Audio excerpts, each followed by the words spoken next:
Good evening. I'm pleased to be joined this evening by St. Louis Mayor Francis Slay, St. Louis County Executive Charlie Dooley, and Missouri Director of Public Safety Dan Isom. Later this evening, the St. Louis County Prosecutor will announce the grand jury's decision.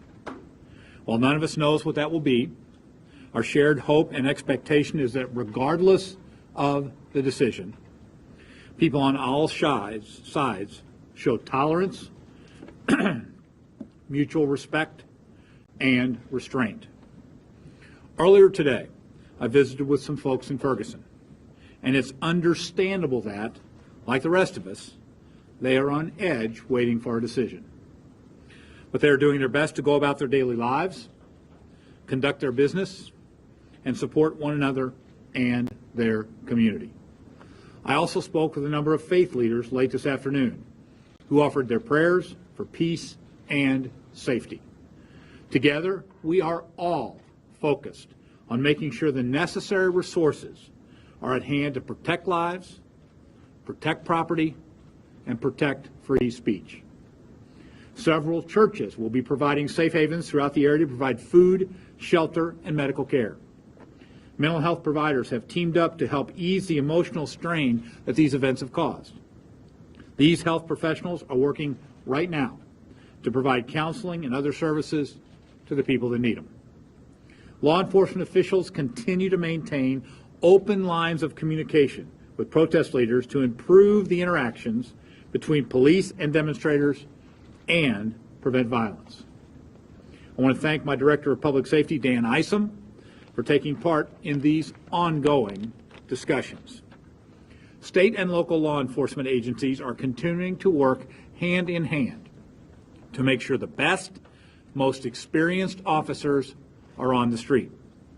The men and women of the National Guard will also be in the area to provide security at critical facilities like firehouses, police stations, and utility substations, and offer logistical and transportation support as needed. This will help free up law enforcement officers to do their jobs effectively. In closing, I'd like to reiterate my call for peace, respect, and restraint, and thank everyone out there who is working hard to make sure communities throughout the region are safe and secure. I'd now like to ask County Executive Dooley to make a couple comments, and I'll call on the rest of our folks, and we'll be glad to take a few questions. The County Executive of St. Louis County, Charlie Dooley.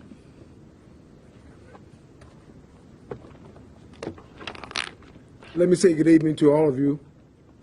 I do not know what the prosecuting attorney will have to say this evening, but I do know this. No matter what is announced, people will be emotional. I want people to think with their heads and not with emotion.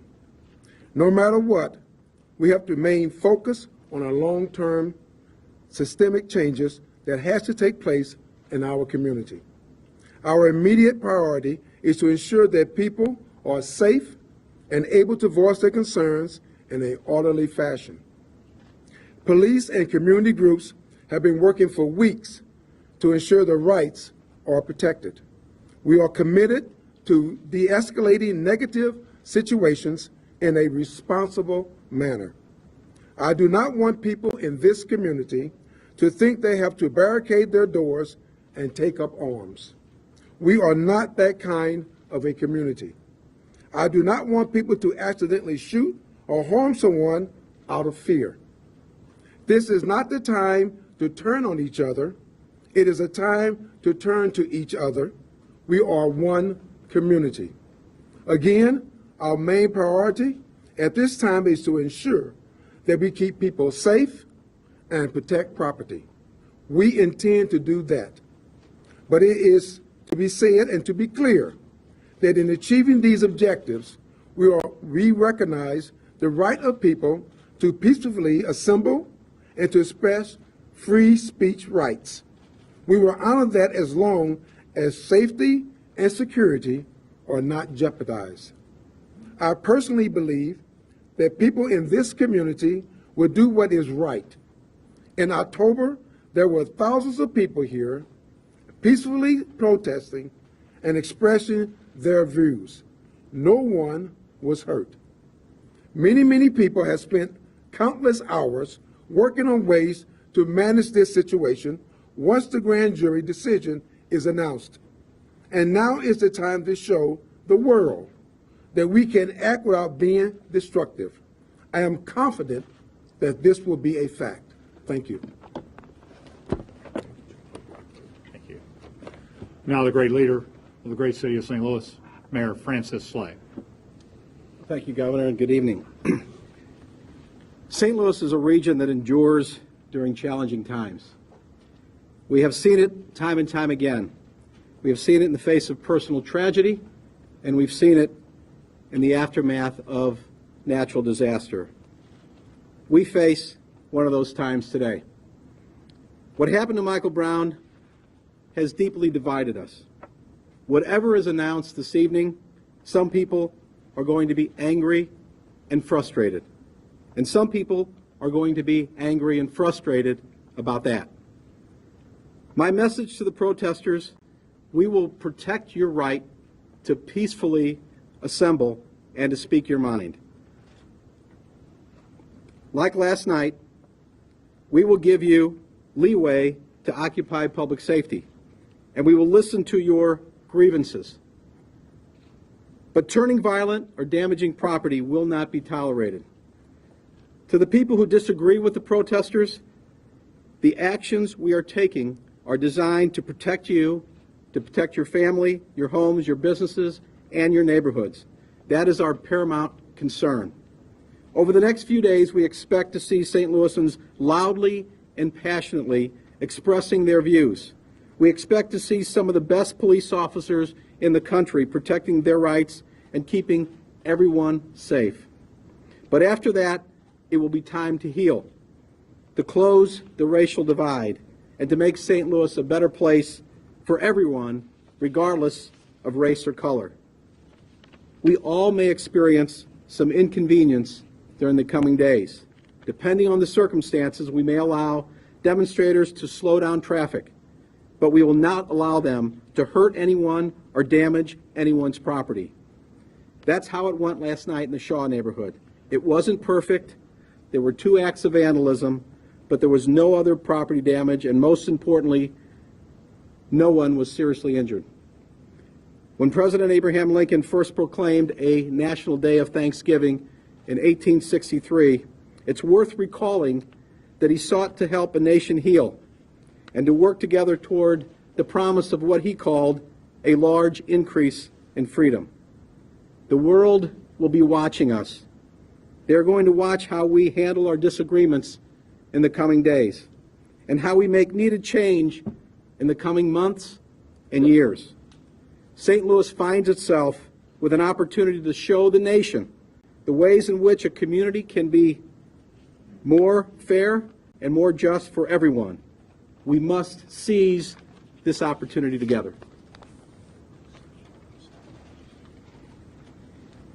Now one more speaker, and then I'll be glad to take questions here. The Director of Public Safety of the State of Missouri, Director Dan Isom. Thank you, Governor. I've spent my entire life as a resident of the city of St. Louis and served 24 years as a member of the St. Louis Metropolitan Police Department, retiring as Chief of Police. The St. Louis County Police, the St. Louis City Police, and the Missouri Highway Patrol have spent the last 2 months planning and training for the anticipated reaction to the announcement that will be made in the next few hours. The plan is designed for all contingencies, but we hope that officers will only observe peaceful protests. I have great confidence in the design of this plan. It has prioritized keeping all people safe, residents and protesters, the protection of property, and ensuring that people can exercise their constitutional rights. I also have tremendous confidence in the men and women in St. Louis law enforcement. They understand the importance of protecting everyone, and I know they intend to do so. I also have great confidence in the people of my community. A tremendous dialogue has begun to take place here about more than just policing. This community understands that through peaceful protest and through dialogue, we will continue to grow, and that violence will set this progress back. We must continue to move this community forward, and I have confidence that is exactly what we will do tonight and in the days ahead of us. With that, I'd be glad to take questions. Yeah, Rock. Governor, I'm wondering, was there any thought of delaying this till tomorrow morning?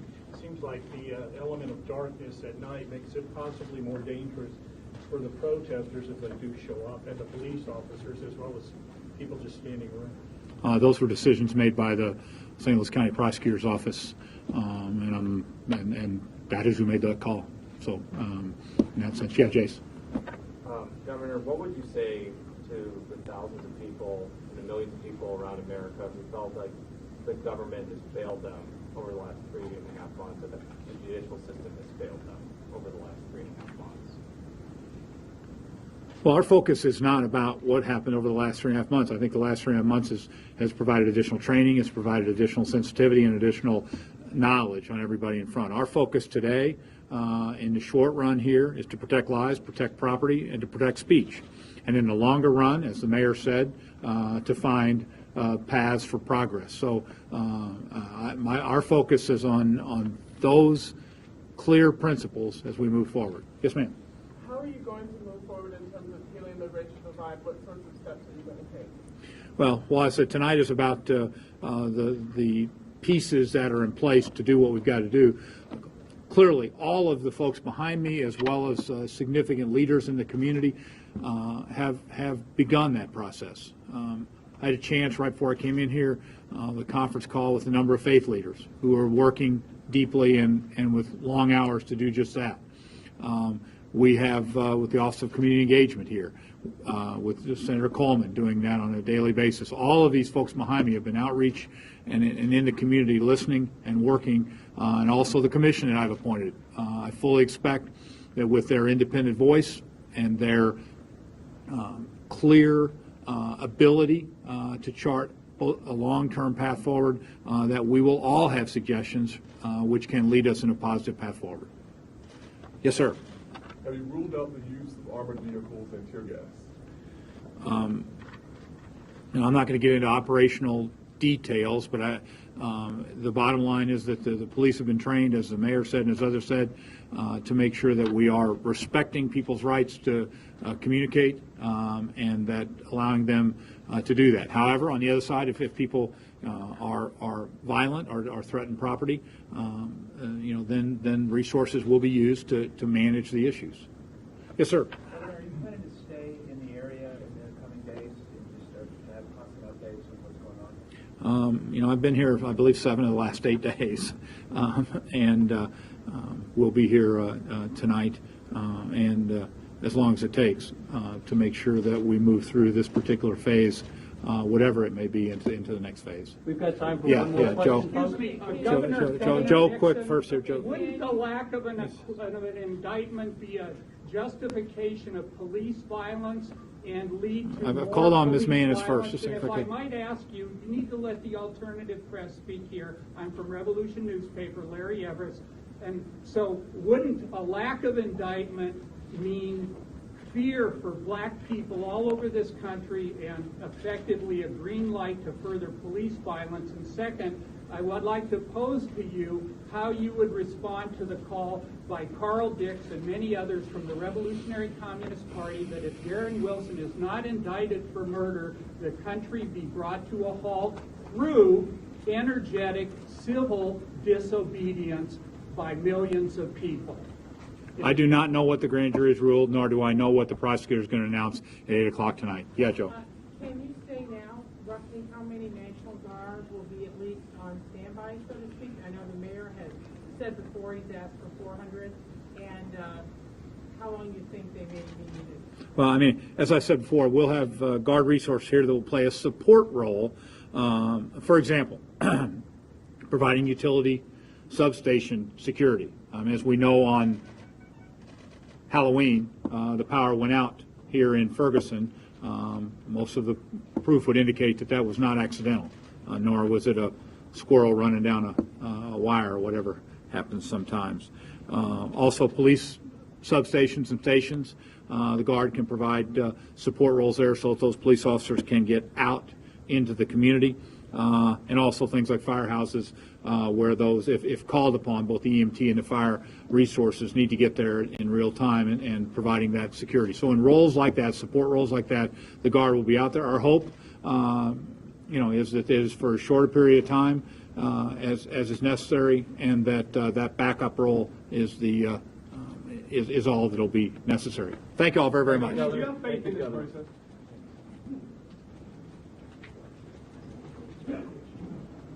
Thank you, everybody. Appreciate it.